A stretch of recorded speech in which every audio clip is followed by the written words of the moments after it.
r/AskReddit. Doctors of Reddit, what are some of your anti-vax parent stories? I had a kid come in that was super sick, 3 years old, and in septic shock. He had the flu and another compounded viral infection. I want to say pertussis.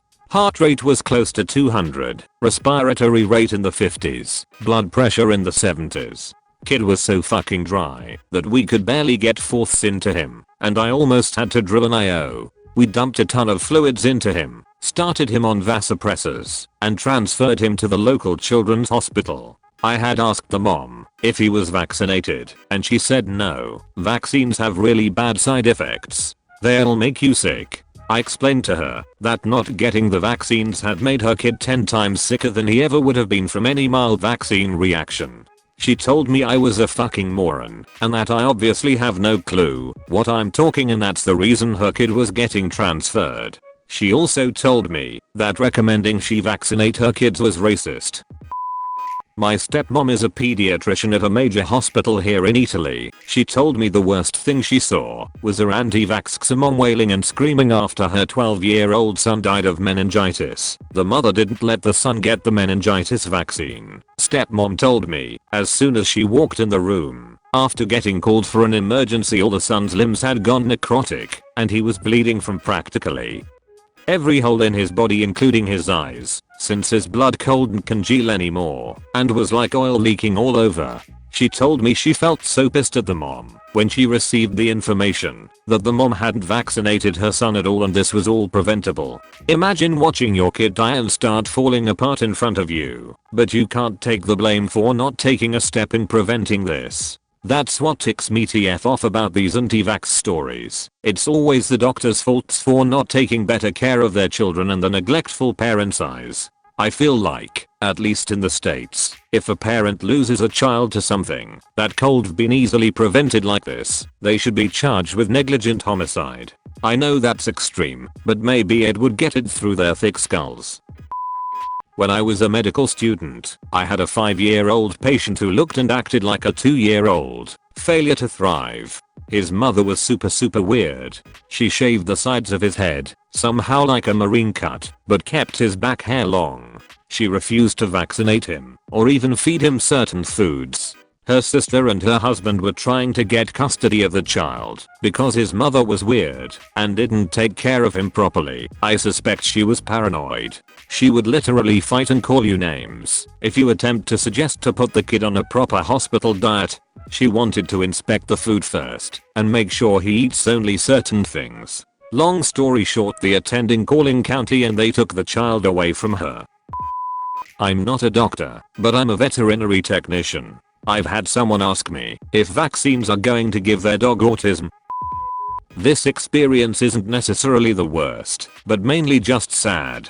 I had a 1-year-old infant in the NICU with high B meningitis, which is a vaccine preventable illness. I didn't actually have the heart or felt there was any reason in the moment to explain to the parents that what was happening to their child was fully preventable. Long story short, their child came into the emergency room, quite febrile and non-responsive. The whole workup was done, and he was diagnosed with high B meningitis and sepsis, and was admitted to the NICU. Unfortunately, he was already fairly advanced into the course of his illness, and went on to develop multiple awful complications.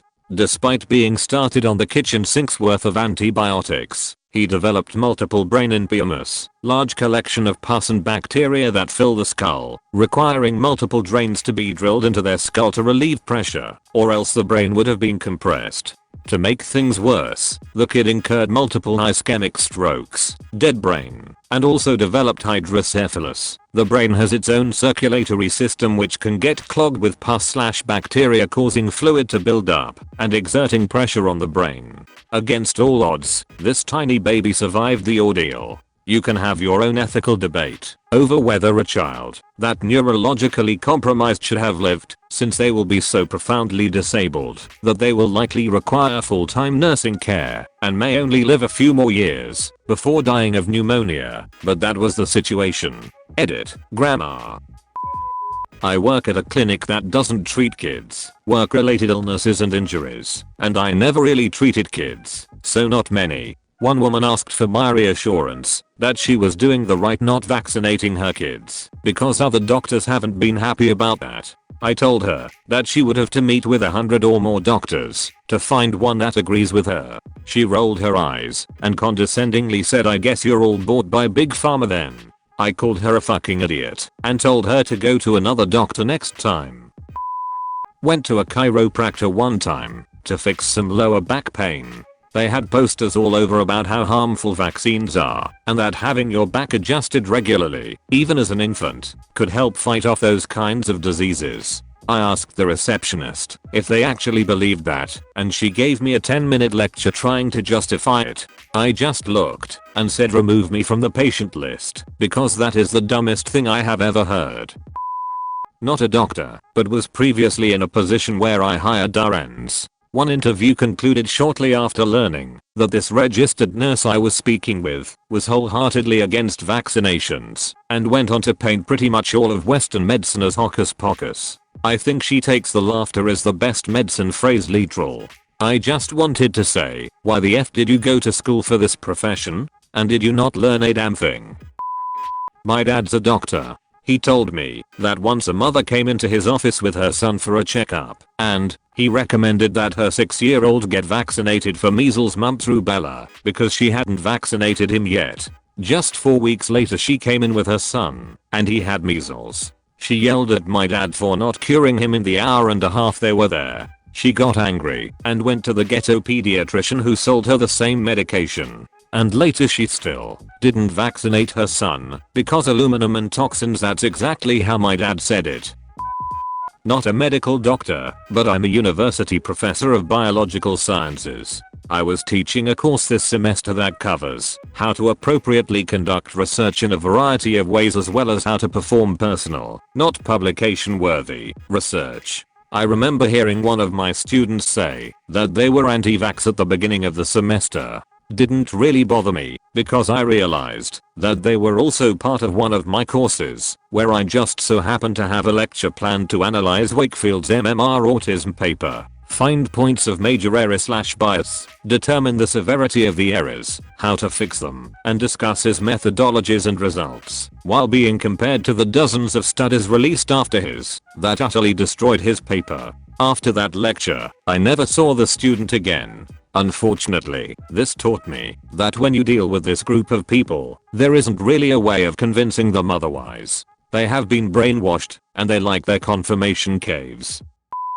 I'm not a doctor, but I have a story that I'm pretty sure that fits here. We had neighbors that have become lifelong family friends.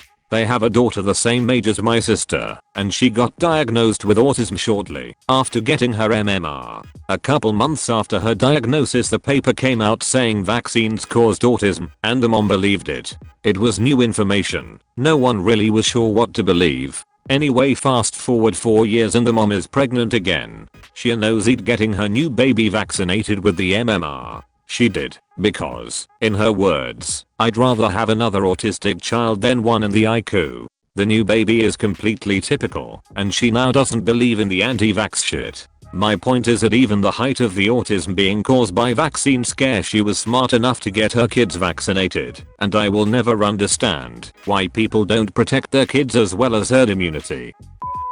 Med school student here. I was getting my hair cut, and I was talking to the barber about how more people should get the new meningitis B vaccine, since I know a person who got meningitis B and almost died. The desk lady went off about how vaccines are dangerous, and pretty much every single anti-vax talking point. I explained the actual facts behind vaccines, and said that I'm studying medicine. I think I might know what I'm talking about. And then she went off about professors not knowing what they are talking about, and that they just teach what they are told to teach, so that we can all be brainwashed into supporting the big pharmaceutical companies, and that my proof were all fabricated by them.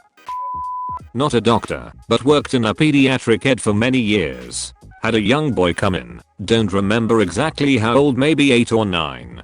Comes in obtunded and stiff as a board. We take home to the resuscitation room and do all the full workup stuff, including a spinal tap.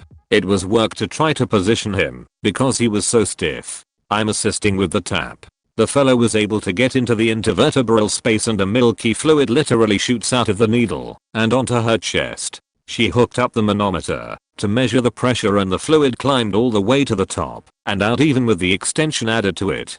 I had never seen that before in hundreds of taps. I don't remember pressure, but as you can imagine it was astronomically high. We got the kid as stable as we could and transferred him to the PICU. He ended up living, but lost 3 of his extremities due to sepsis, as well as severe cognitive impairment as a result of the high pressures.